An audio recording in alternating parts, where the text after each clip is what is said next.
It's what are we today? June 9th? Yeah, June the Yes, ninth. June 9th. Welcome everyone. As Rabbi Kelman said, this will be the last class, but we'll make sure to finish. So let me get right to it. Just a couple of things. Thank you, Avi. Just if you recall, this is taking us back 3 weeks. I quoted the Hafla, this idea that Rov Ilos Acharei Habal, it's not a numbers game. Even if the husband is with the wife one time and the wife is living with someone else full time, we still say rov bilos acharei habal, that most sexual relations go with the husband. For whatever reason, that's the chazaka, the call. And I said that it's a problematic idea because it would mean really unless man and woman are locked together in a prison cell for 9 months, there's no mamzeros, which is why it's rejected by so many. And I also said it could be viewed as a problematic because he mentions it in his Perush on Chumash, Panim Yafos. But thank you, Avi, for pointing out, and I should have known this because Rav Ovadia, after citing the Panim Yafos, cites the next source as well that you say, Nesivos Shabbos. He also cites it in a halachic work. Correct that. And I listened to the class again. So we're here. And I saw I made a mistake. I said the hafla, and I said it stands for that the hafla is Pinchas Eliyahu Halevi Horovitz. It's not. There's no Eliyahu there. Hafla is Hakatan Pinchas Halevi Ish Horovitz. So who is? Why did I get confused? Who is Pinchas Eliyahu Horovitz? The author of the Sefer Habris, the 19th century sort of science Torah sort of book. So that's a completely different figure than the famous Hafla. In Frankfurt, you can see the Hafla's kever. And if you come to me to Central Europe, you could see his brother, Rav Shemelka of Nikolsburg. Uh, we see him as well. Okay, let's get going. One more thing, I don't know how I forgot to mention this discussing all the support for Rav Goren. I didn't mention one person. I'm not. As far as I know, there's no evidence he supported Rav Goren on the Langer case. But before the election as chief rabbinate, when the Lubavitch Rebbe, said you can't run or anything, Rav Hersprung of Montreal comes out publicly. He doesn't actually explicitly say, I support you as chief rabbi, but what he says is that Rav Goren's godless in Torah is not just in Medinas Yisrael, it's the whole world, and he's a great posek. This is appears in Hatzofeh, but I see it in Mishalov's dissertation on Rav Goren called Be'ena Sa'ara. And that's interesting for two reasons. First of all, Rav Hersprung was a big follower of the Lubavitcher Rebbe. Not that he was a Lubavitcher Chassid, but he used to go to Farbrengens, and there's a whole personal thing, which I heard from the family that Rav Hersprung was very grateful to the Lubavitcher Rebbe. But this also explains something else. When I was a yeshiva student in Israel, Rav Goren came to my yeshiva, and this would have been 1985. And he said in front of us, Shaul Lieberman had passed away the year before, but so he said, "There's only one person in the world who knows the Talmud by heart, the whole Gemara by heart." And who was it? None other than Rav Hirschprung. Now I understood why he wouldn't say Rav Avad Yosef, who I'm sure also knew the Gemara by heart, because he had feuds with Rav Avadia. So, but why? I mean, Hirschprung's a Gaon, Shibagonim, but still, now I see that they had a connection.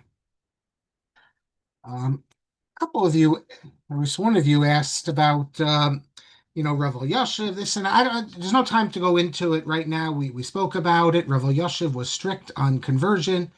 He was much stricter than Rav Goren in terms he would convert, and Rav Yashiv signs explicitly on these statements that say if people convert without intending to accept mitzvot, we don't say dvarim shebalev, that is, we don't care about what's in their heart. No, it's the conversion is not a valid conversion.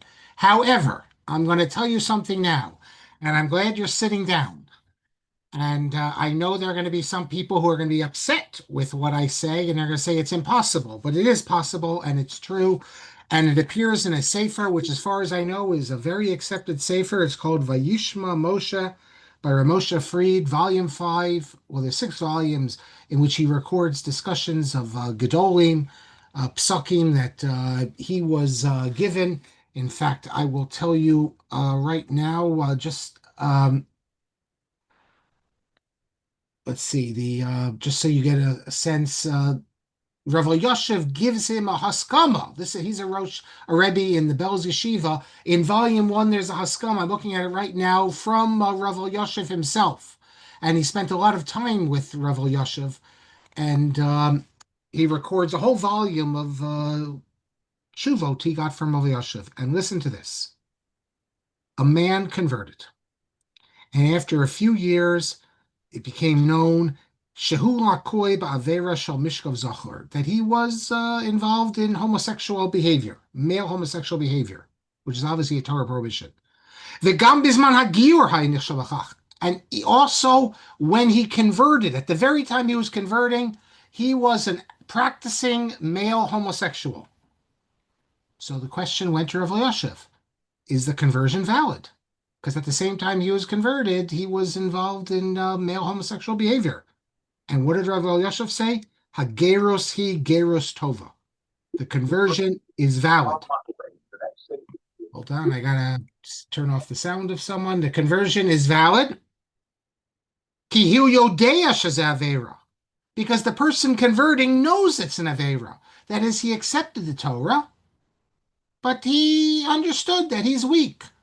That's exactly what Rav Chaim Ozer says. In one of Rav Elyashiv's tshuvas, he quotes Rav Chaim Ozer, who distinguishes between people who convert and don't reject reject the mitzvos, and people who accept the mitzvos but understand they're weak and they're going to sin. So this is what Rav Elyashiv is. He fell into his evil inclination. He couldn't override the evil inclination. Vehu begeder anus. And he's regarded as someone who is basically forced into it because his inclination is so overpowering. But it's not a chisaron in his Kabbalah Samitzos. Wow. People wouldn't believe me if I told them this. This sounds like an open Orthodox rabbi saying something. In fact, this idea that someone who's gay could be regarded as anus, Dr. Lamb, in his famous article. Today, you read the article and it seems very backwards, and people wouldn't be very happy because he compares actually gays to pedophiles in the article. But I understand this is written in the 70s. Um, but he was the first one to use this model that we don't regard gays any different than we regard any other sinners. They're sinners, and everyone sins in different ways. And he says that in this trying to find a Halakhic approach to homosexuality, he says that since they're made this way, it's by nature. It's like they're anus. They're forced into it. They're not. It's not just they're making a choice. They don't have any other choice. So you can read Rabbi Lamb's article. It was the first look. There have been much more detailed and sophisticated understandings. In fact, if you open up Torah in Motion on YouTube, the very first thing that hits you in the face is a big conference that Rabbi Kelman and Torah in Motion had with Rabbi Chaim Rappaport and others. But I think it's fascinating here that Rav Yoshev states that even actual violation of not little halachot, but big halachot at the time of conversion doesn't necessarily void a conversion, as long as you can assume that the person recognizes that he knows what the halacha is, but he's weak. He's not able to overcome his inclination. By the way, it would have been enough for Rav Yoshev just to say lo yachol iskaber al avera. But to even add that he's like an anus gives even more of a limud schus. So I find that really interesting. Okay. We were in the midst of talking about the famous Seidman case. And I think the last thing we dealt with was this big issue here that's Helen Seidman living on the kibbutz Nachal Oz is going to be converted and marry a kohen.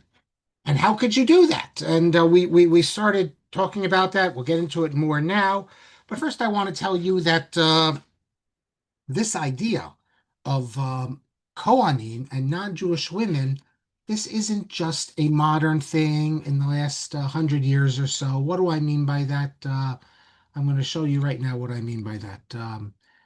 I want to call your attention now to the book of Ezra. Ezra chapter 10. Um, sure, get hold on the right psukim here. I want to show you. Oh, here it is. Okay, so if you look in chapter 10, if you remember, they come back to Eretz Yisrael, and the men had married non-Jewish women, and you have that whole scene there where he brings them all together, and they have to get rid of their not just the non-Jewish women, but also the children. It seems clear that there wasn't any conversion the way we know it at that time, although there will be conversion not long after this, because there's never anything mentioned there about conversion. It's hard to know what the situation is. But look in verse 18. Right after it says that they were finished with the men who married foreign women, what does it say? And among the sons of the priests, that is, among the priests, um, there were found that had married foreign women. So who are they? No, the sons of the priests, the Kohanim, children of Yeshua ben Yotzadak, and also his brother, Masayah and Eliezer and Yariv and Gedaliah. So here we see in the days of Ezra, children of the priests, the Kohanim, the big Kohanim, as we'll see, married non-Jewish women. And when I say who this Kohen here, Yeshua ben Yotzadak, we know him elsewhere. If you look in the book of Zechariah, let me show you here. Hold on a second. I think it's in Zechariah. Yeah, in Parag Gimel. Parag, what is it? Parag Gimel or Parag Vav? No, I think it's what I want to show you is uh, Parag Gimel. Yeah, hold on. Let me change this.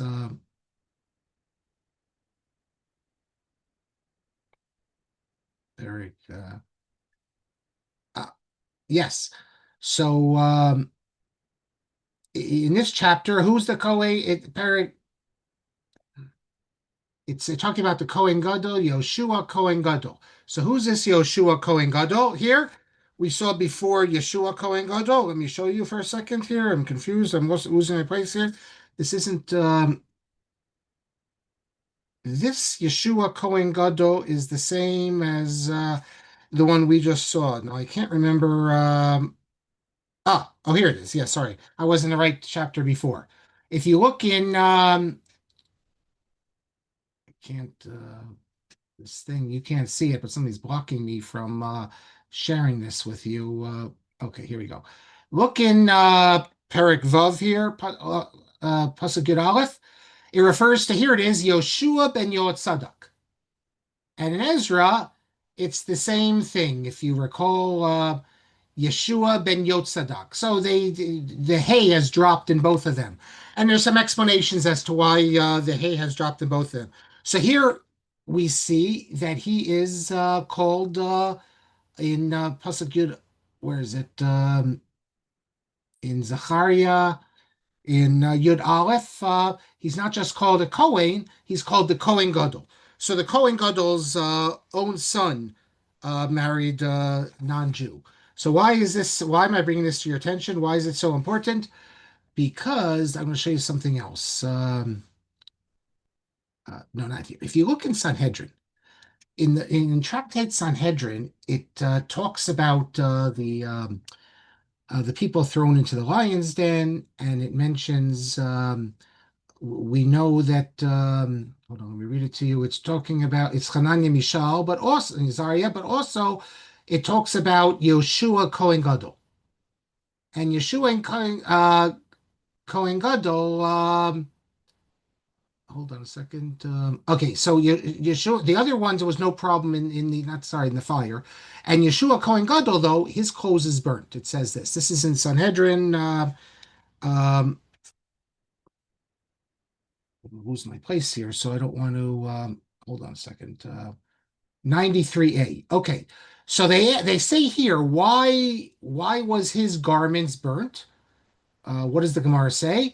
Or it portrays Nebuchadnezzar saying to Yoshua, the Kohen Gadol, "I know you're righteous because you're delivered by the fire." But what is the reason that the fire was slightly effective? That is, for Hananya, Mishael, and Azariah, the fire wasn't effective for you. It burnt your garments. And what does the Gemara say? The Gemara says, what's the reason Yoshua was punished? Rav Papa says because his sons would marry women who were not fit for marriage into the priesthood, and he didn't reprimand them. So the Gemara in Sanhedrin says that they would marry, their problem was they would marry women who weren't fit. But if you look in Ezra, it doesn't say they marry women who weren't fit. It says that they married women who were not Jewish. So what's going on here? Uh, I looked in the Art Scroll Gemara, and it doesn't pick up on this. Rav Mazuz points out this is another one of his interesting ideas. That here's an example which he said he brings lots of examples. This the Gemara doesn't tell you the whole truth here. It covers things up. It doesn't because of kavod. It doesn't want to say the actual explicit thing. The Gemara obviously doesn't argue with the pasuk. When the Gemara wants to say why Yeshua is the problem, it doesn't say really what it was, that his children intermarried. Instead, it says they married people who weren't fitting. But most people who read the Gemara, you read it, you think that they married, let's say, simple people, or they didn't marry people from good families. No, that's not what the Gemara means. The Gemara, as it often does, covers it up. So the masses, when they read it, they get one teaching, but those who know get another teaching. And look, you have to really know your Tanakh to pick up on things like this. And I have to say that Ramazuz was an expert on this. He picked up on things that no one else picked up. I'll just share with you a couple of examples of this. Which I just pulled up. So, for instance, he discusses in one of his Sfarim on a ketubah, do you say Ir HaKodesh? This is a question. The rabbis discuss, can you say Ir HaKodesh about every city in Israel? Or is it only like Hebron, the four cities, Hebron, Tveria, Tzfat, and Yerushalayim? And Rav Mazuz says, well, why is this even a question? What does Yeshayahu say? In chapter 64, verse 9, what does it say? Arei Kodshecha, your holy cities have become a wilderness. So you see already explicit there that in Yeshayahu, all the cities of Eretz Yisrael are called holy cities. That's called bring a raya from a pasuk. He has another example of this. We know that we bury, if someone is killed, we even bury the blood. We try to get as much. We try to get the blood. If there's blood there, we don't just let it go away. We take the blood and bury it also. Okay, so where is this just something the rabbis came up with? That's what most people assume when they'll talk about, they'll give all sorts of reasons. Who other than Rav Mazuz would point out that Tehillim, chapter 79, verse 3, the pasuk says they've shed their blood like water around about Jerusalem with none to bury them. Them, ref, them here refers to the blood, according to Rav Mazuz. Damim would be the plural of that. Although you could say it refers to the people, but he thinks otherwise. And finally, there's a big shaila. If a Jew kills another Jew, can you say about that Jew who's killed, Hashem yikom damo, that God will avenge him? There was this Baba, one of the Abu Atzeras, who was killed by this guy some years ago, because the Baba, promised him something. I think he promised that his daughter would get married, and it never happened. Lesson is don't put your faith, for these miracle workers. But the guy came back, and this is a frum guy, of course, but he's very upset. And he killed the Abu Atzera. I think his name was Eliezer Abu Atzera. So the question was, can you put on his grave Hashem Yikom Damo, Hey Yodalid? And there's a lot of discussion. Some rabbis say you can't write God, because we assume that everyone, even a murderer, will find repentance. So you don't want to say God will avenge this death. Only if a goy, a non-Jew, kills you, do you say, Hashem Yikom Damo. But if a Jew does, you don't say that. And others disagreed. And Rav Mazuz says, wait a second, take a look in Shmuel Aleph, Perach Chaf Daled, Pasuk Yud Beis. Yishpot Adonai beini uvenecha. The Lord will judge between me and you. Un kamani Adonai mimeka, and the Lord will avenge me of you. So here we're talking about this is the battle. This is David and Shaul, and you see that the word nekama is used. Um, David is using that in his speaking to Shaul. So it's an explicit pasuk there that shows that you can use nekama um, with reference to other Jews. Okay. Uh, let's return now. The big issue, really, in the Seidman case, as I told you, wasn't so much that she wasn't religious, because in those days, as long they were willing to convert people as long as they agreed to try to live a traditional life. It didn't have to be an Orthodox life, and we saw the Ravad Yosef himself also was part of the Beis Din that affirmed this conversion, as Rav Goren did a conversion, and there was problems because legally it couldn't be registered because he was a army rabbi at the time. He wasn't a city rabbi.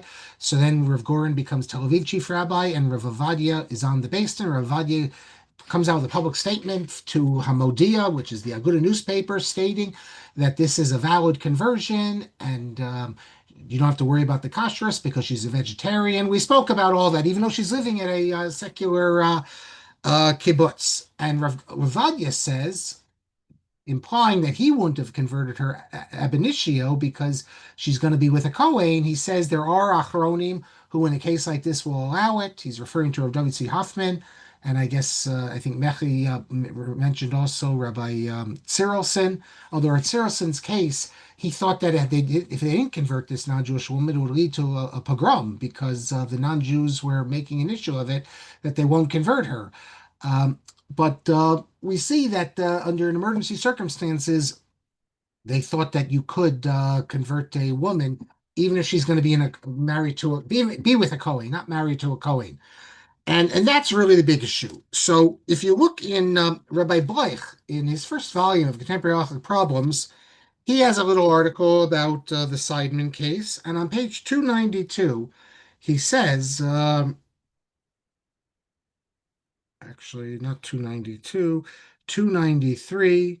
Um, he says that Rav Goren's actions in the Seidman case brought about lots of criticism, but he says that since Rav Goren hasn't published his reasoning, we can't analyze it. Now, subsequent to Rabbi Bleich writing this, Rav Goren did publish his reasoning.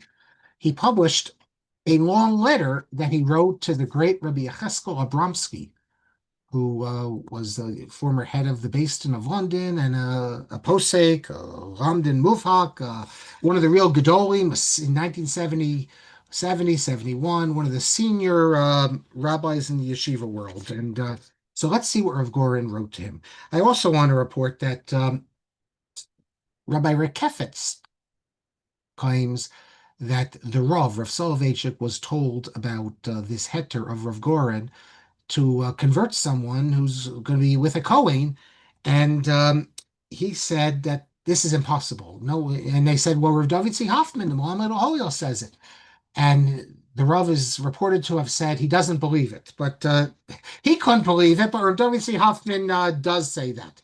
So let me read you now, or summarize for you Rav Goren. It's in his Chuvot, Trumos HaGoren. They're coming out with slowly his collected responsa. And this is volume 2.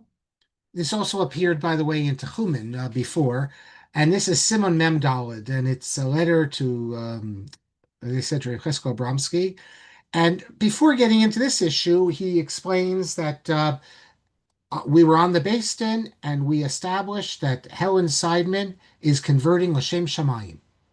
There's a halachic principle, which many rabbis have said, that if you have a situation where the woman is already civilly married to the man or vice versa, they don't need to convert.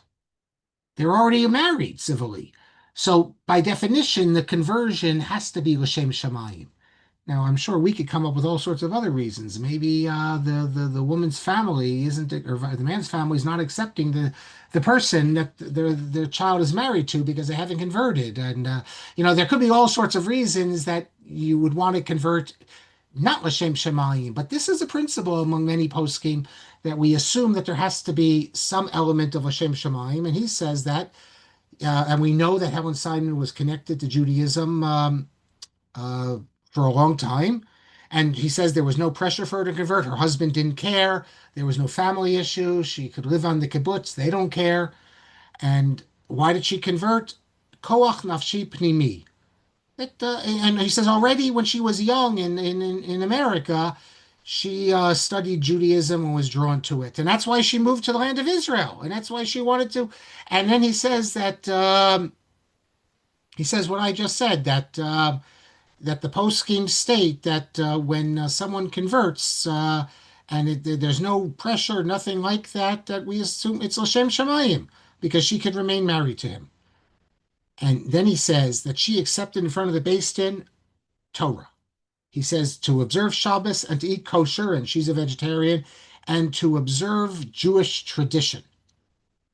What does this mean?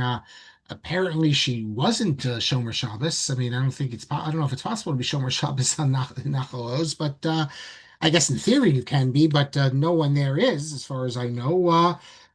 Uh, but she accepted it. So then she didn't live up to it. Look, we just saw the case with Rav Yoshev. The man accepted to follow Jewish law, and even while he accepted it, he was practicing homosexual. So that's not doesn't make the conversion invalid, according to many.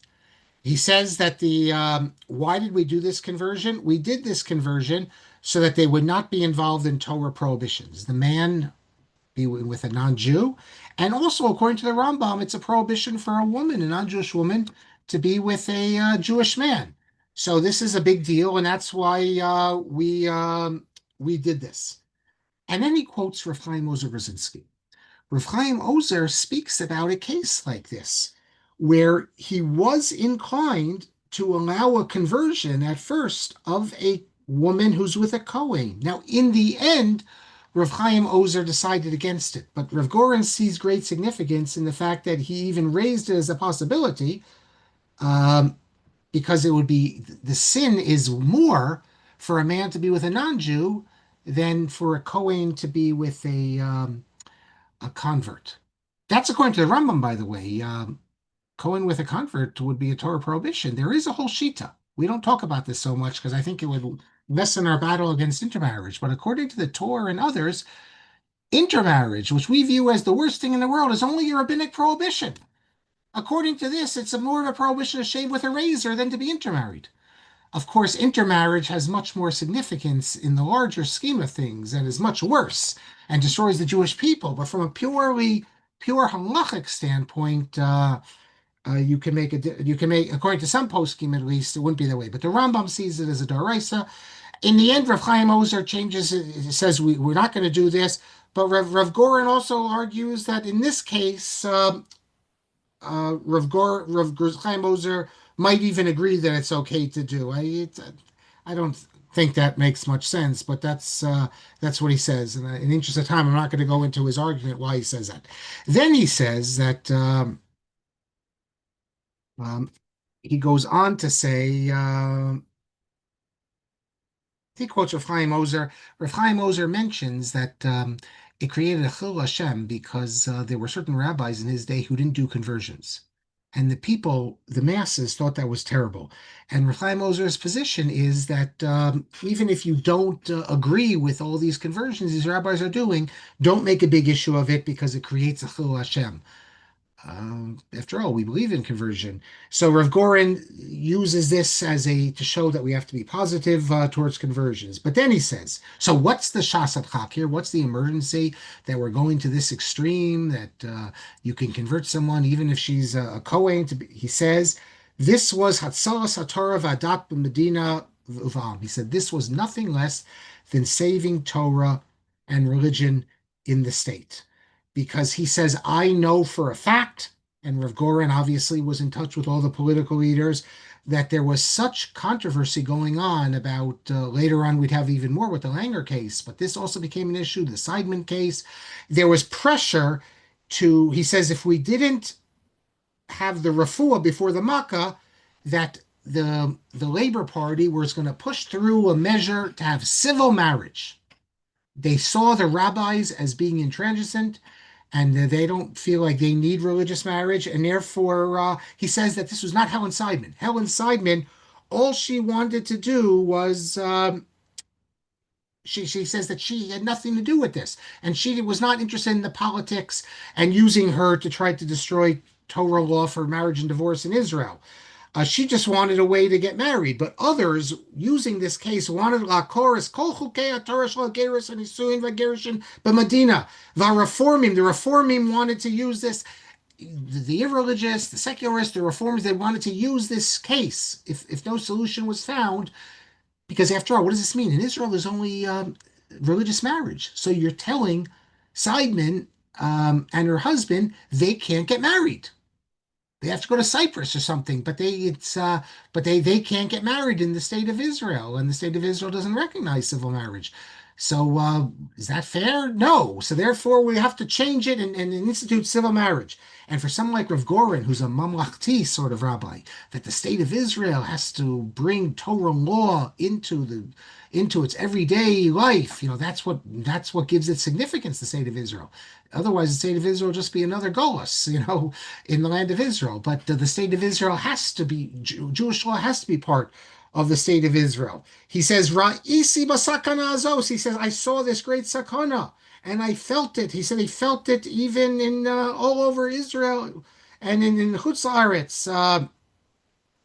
He saw how the people were going to use this to overturn Jewish marriage and divorce, and Zechus Harabim, and therefore it was on my shoulders. And therefore we went ahead with this, nothing less than to save religious marriage in the state of Israel. And then he says, okay, well, that's very nice, but what gives me the right halachically to do this? We see that it's a shas adchak. It's an emergency measure. So in emergency measures, you can rely on lenient views, maybe what we call singular opinions, das yachid. So what is the singular opinion? It's the Malamed Laholil. The famous case where Rav David C. Hoffman, there was this woman who was with a man, a Jewish man, and she was going to remain with him no matter what. And he thought this was an emergency case to save the person from, for the rest of his life, violating the prohibition of being with a non-Jew. And he agreed to convert her. He tells us that he instructed her, in all the halachos, Shabbos, Kashrus, Taras, and Mishpacha, and she accepted them. That doesn't mean she's going to follow them, but she accepted them. And he says, although it's true that we don't always follow Rav David C. Hoffman, in this case, obviously, he's a minority view, he says, this is an emergency case, and since we have a great posek like Rav David C. Hoffman to rely on, Ein kan makom lazakos or urim amasei bate hadin, she Smachul Rabim, the two courts he's talking about, his court that first converted her, and then the court with Rav Yosef, since they can rely on Rav David C. Hoffman in this case, there should be no screaming, no attacks on them. They have an important source to rely upon. And he says, and we know that this was done at other occasions. He doesn't say which other occasions other than W.C. Hoffman, but the only one before him that I know of really is the case of Yehuda Tzirosin. And he says Rav Chaim Ozer also originally was inclined. So you're going to say, well, in the end, Rav Chaim Ozer ruled against it. But the fact that Rav Chaim Ozer was inclined to be lenient and seriously considered it shows that there's what to argue here. That it's not just something nonsensical, as Rav Goren's opponents made it. Rav Chaim Ozer took it very seriously, and in the end, he rejected it. But Rav Goren feels that this is much more of a shas adchak, and he says that that's the basis of why we did it. And he says, I remain convinced that this is correct, and that the Giyur was in accord with the halacha, and we saved Torah Yisrael, Achdus Yisrael, and he says, we did not give room for the Tzedukim in Eretz Yisrael, that is the heretics, to destroy Torah. Now, we have, since Rav Avadia, since Rav Goren, and remember, Rav Avadia Yosef signed on to this, so the greatest posek of our time. But Rav Are there any others who adopt such a position? And there are. First, let me tell you that if you look in this big book I mentioned by Rav Melamed, Masoras Hagior, on page Rav Melamed, I just saw he was in the latest Mizrahi magazine. You see, they had a convention of Mizrahi in France, and Rav Melamed speaks about the first time he ever left Israel. And I can tell you, Rav Melamed, I don't know. I thought that unless you were in the Haredi school system, you had to learn English. I guess you can be a Chardal school system and you don't learn English either because Rav Melamed doesn't speak any English. And it's a shame because the other leaders, Rav Rimon, and you can go down the list, they speak English. It's important for a rabbi to speak English, to be able to communicate. Rav David Yosef, by the way, the chief rabbi, Sephardic chief rabbi of Israel, he speaks a perfect English. And so I was very surprised when I learned from Rav Mohammed's son-in-law that he doesn't speak English. And he must not speak French, obviously, either. But he went to France, and very nice article about why he decided to leave Israel. He thought it was important. But on page 557 of his book, he quotes Rav Tzvi Yehuda Kook, who also supported this conversion. And really, what I would say is Rav Tzvi Yehuda Kook didn't support the conversion as a posek. He relied on Rav Goren. But then he has something on page 820, which was news to me. Um, Eidut al Heter Gior Isha Hachaya in Kohen. In 1969, this is from Israeli archives, or the rabbinic archives, stuff that are found in the state archives from the courts, rabbinic courts, that in 1960, Rav Tzvi Pesach Frank gave permission to convert a woman living with a Kohen, v'lo sidru lahem chuppah v'kedushin, and they didn't marry them. By the way, I forgot to mention that. It's the same thing for Goren. You can't marry them. You can't marry Helen Seidman to her husband. There isn't a view. I think is it the Rambam's view? I forget now, but an important position in the Rishonim that yes, a convert can't be with a Kohen, but it's a much higher level of Avera if they're actually married, if there's Kiddushin. If there's no Kiddushin, let me just see if I find it quickly here. If there's no Kiddushin, if they just live together, it's a lower level of, yes, according to the Rambam, um, after conversion, there's no Isser Daraisa. Now, if there's, yeah, according to the Rambam, without Kiddushin, Ein Alav Isser Torah. There's no Isser Torah. So what Rav Goren did and what Shri Pesach Frank did is um, convert the woman, and then they live together as man and wife, but not halakhic marriage, as a pilegish. And according to most Rishonim, we can have a pilegish today, a concubine. It's ironic. It's the Rambam who says you can't have a pilegish. And the Rambam is the one who says that if you the sin is less if you're not married. But okay, I guess you can combine the two, even though on the face of things it might look like it's a problem because you're violating the. I mean, you could say though, fine, if you're not married, it's not the same sin of a Kohen with a convert, but you also are violating the Pilegish, which would also be a Torah prohibition, according to the Rambam. So you miss out on one Torah prohibition, but now you have a new Torah prohibition of a Pilegish, which I'm assuming I think, correct me if I'm wrong, that according to the Rambam, that's a Torah prohibition for anyone other than a Melech. So that would seem to be a problem for Rav Goren's position. But be that as it may, we have testimony here that Ritzi Pesach Frank did the same thing. And Ritzi Pesach Frank is a great posek, so he must have a way of solving this matter. And furthermore, I found two other rabbis. One is Ramosha Malka. He was the chief rabbi Petach Tikva. In his responsa, he also was stuck with a case where this Bali Tshuva, they were living together, and they both became religious at the same time. In other words, they were going to classes, and when they become religious, then all of a sudden they realize that He's a kohen, and she's a convert. That is, she was a convert who was secular or not so religious, and then she becomes religious. And Rav Malka ruled that in this case, where their whole connection to Torah is that they did it together. They discovered Torah together and they're part. Maybe even the woman was converted as a child. I don't remember the story. He said we can rely on the Muhammad Holil in such a case. Rav Shmuel Tanchum Rubinstein, who was one of the Dayanim on the based in the Langer case, he has an article in Torah Shabbal Peh, volume 13, in which he also makes the case. So although this is an unusual view, we do have people in the past who have adopted this position on the argument that it's better to convert someone. The sin is worse if you're with a non-Jewish woman than a Kohen to be with a convert. Of course, the issue is, well, wait a second. There's also a prohibition on the woman, the convert, to be with a Kohen. So how can she convert knowing she's going to violate the law? I think it's the same issue that you tell her what the law is, you tell her that you shouldn't be doing this, but you know she's going to do it. So, and she recognizes that, and you tell her your children are not going to be Kohanim until the end of days, and that was the position, and the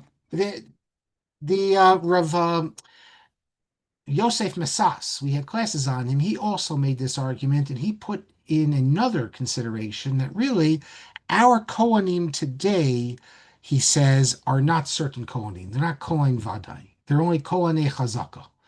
That is, there is this view that is mentioned in some of the Achronim that all our Kohanim are not actually 100% Kohanim. It's possible. So we assume they're Kohanim. We act as if they're Kohanim, but really it's we only do this based on the Chazaka. And in an emergency case, like we're talking about, that could be a sniff, an extra position that maybe allow you to adopt a lenient view.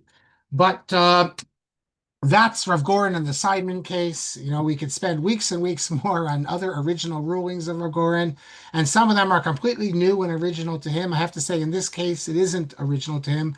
The first one to make this argument is Rav David C. Hoffman, and we did classes on Rav David C. Hoffman. Let me just say that Rav David C. Hoffman is as mainstream a posek as you can get, and completely accepted. That doesn't mean every view of his is accepted. This view was not accepted generally, but in this case, we have at least a few poskim who thought it was important to use it. That's what the Mishnah Edio says. The Mishnah Edio asks, why do we mention a rejected ruling? You look at the Mishnah. Why not just tell us what kind of code is this? It's like just tell us what the halacha is. Why do we also record the views that are rejected? And it gives a couple answers, but one of the answers is because in the future maybe a Beis Din will have need for this ruling. They can go back and say, if they feel they need to make a change, so they have this position. It was rejected earlier on, but now we can adopt a different approach. We are a new Beis Din, and we can. Adopt a new approach on this. And we see Rav Doitzi Hoffman's position was significant, at least in a few important cases. So, Justin, you say Rav Rimon's mother was British. Yes, but Rav David Yosef, that's good to have. Rav David Yosef's mother was not British. And we know there are a number of other leading rabbis who speak some English. If you go to, I thought at least that if you went to the Mamachti Dati, you have to get English, but maybe if Muhammad went to more of like a Cheder type of system, there's no question that it's a good idea to have English because then they could speak to Jews in America. And the chief rabbis have always come to America. The current two chief rabbis, I assume the Ashkenazi, who comes from a religious Zionist background, I assume he speaks some English, but. And Jack, you say I was referring to Rav Pinchas Hersprung of Montreal. Yes, indeed, Rav Pinchas Hersprung of Montreal was the one I mentioned. With this, we come to another. I think is it 14 classes? I forget now. Maybe 15. I don't know. So I thank the Sasson family for giving me the idea to do it, and also for sponsoring it. I didn't know how many classes it would take, but we covered really in its entirety, I think, with new ideas and news sources that are not very well known about the case. So I shared with you the Dayanim, and it's only been recent that we've been able to know who these Dayanim are. So I think it was very successful, and I thank, as always, all of you for your wonderful questions and for all the people who are online with us, sometimes 40, 50, 60, 70. There are many, many more who listen not live and uh, send me all sorts of questions and comments. I thank you as well. And as Rabbi Kelman said, so we'll end now for the summer, and God willing, we will pick up again at the end of the summer. We'll do a few classes on my book on Rav Kook, and then we'll move into Rav Shimon Shkup. And I don't know, Rabbi Kelman, are there other classes go on during the summer, or the whole other than Of your siddur course, class? we are a third 24/7. Well, not 24/7, 365 days a year except for Shabbos. Baruch Hashem, last summer, it's maybe we won't have 10 classes a week. Maybe there'll be six or seven. Because sometimes Yeah, as you're a matter of running fact, we around have a couple Europe. new series we haven't even announced yet that Okay. I'm just finalizing details. No, we always have classes in the summer. No, but I said, but sometimes you're running around to different shuls and important places in Europe, so it's hard. As you know, when we are in Europe together, I still give my I know share you every do your Friday. class. I know you do your I class. get we have Parsha every Thursday. That will continue for sure. It's not so bad My because Friday, you're ahead.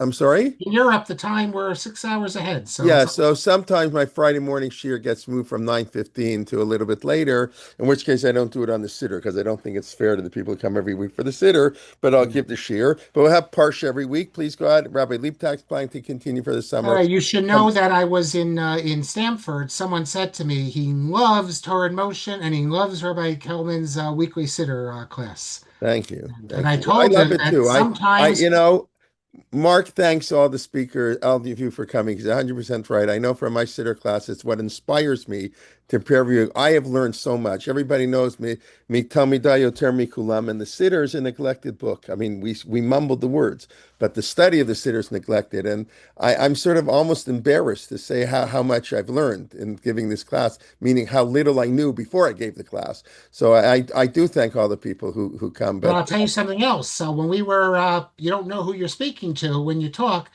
You don't know this guy, but he knows you. We were walking on the streets of Vienna last summer, and someone stopped you. Remember on the street, they recognized you from your Friday yeah. morning classes. I've had Baruch Hashem, whatever. It's very nice. So yes, please God, we'll have a number of classes continue. Tamar Wiseman is going through the summer, and then we have a couple of new series that we do this summer. And then please God, we haven't organized yet, but we do our big Tisha B'av program, a 8-hour program. So I'm as you know, I'm a big believer. Torah doesn't take a vacation. There's no such thing as vacation from Torah. Yes, I understand schedules are a little bit different, but whatever. So please God. But yes, Dr. Mark will be very busy. We're keeping him busy in France and Italy. And like with him, I don't know exactly. We'll figure out the exact day. We'll let you know. So thank you. And this is Son Family again. And thank you all for coming. And we look forward to seeing you and invite friends to come. For some people this summer, they have actually more time. People are busy during the year. Sometimes this summer, they have more time. So invite them to come, listen, and participate. We have our podcasts now. We've got 2 podcasts every week, new podcast every week. Mine on the Parsha. Okay, you can see if you liked it. It's only 10 minutes. And then JJ Kimchi, which I think Mark will attend. It really is unique. The podcast of Jewish ideas, I don't think you'll find anything like it. I mean, a lot of what we do, but it's really the By the way, main. I can announce for public, JJ just got a job at Oh, the brand new university, University of Austin, and he's going I to, don't even know that. So I'm going to have to give yes. him a, So um, we a mazel congratulate tov. him and assistant professor of religion and philosophy. So he's I'm moving to certain Texas. his persona as a public intellectual help with that, and we can expect great things from him in the future. That's for sure. Got his PhD recently. Yes, indeed. And it's a terrible job market out there. So the Baruch Hashem, he was able to secure a position at a very exciting place. This is the new university, University of Austin. Already have $200 million endowments there. If you don't know what it is, look it up. This is really in response. Barry Weiss is involved with this and others in response to the craziness going on at the Ivies. They decided to start a new university. 6 Uh, podcast has discussed it. yeah. Okay. Okay. Okay, thank you. Rabbi Schulman is not giving testimony. I think he's speaking at a conference he was invited to speak to. So, but he will be giving next, for the next few weeks before he makes Aliyah this summer, Rabbi Schulman. but he'll be continuing next year. Please God, continue next year from Israel. Same time, Tuesday, 1 p.m. Eastern. He'll just be 8 p.m. Eastern in Israel.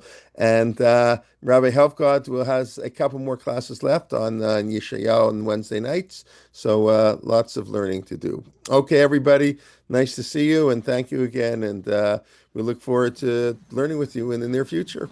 Okay, Laila Tov, everybody. Thank you. טוב, תודה רבה. Bakasha.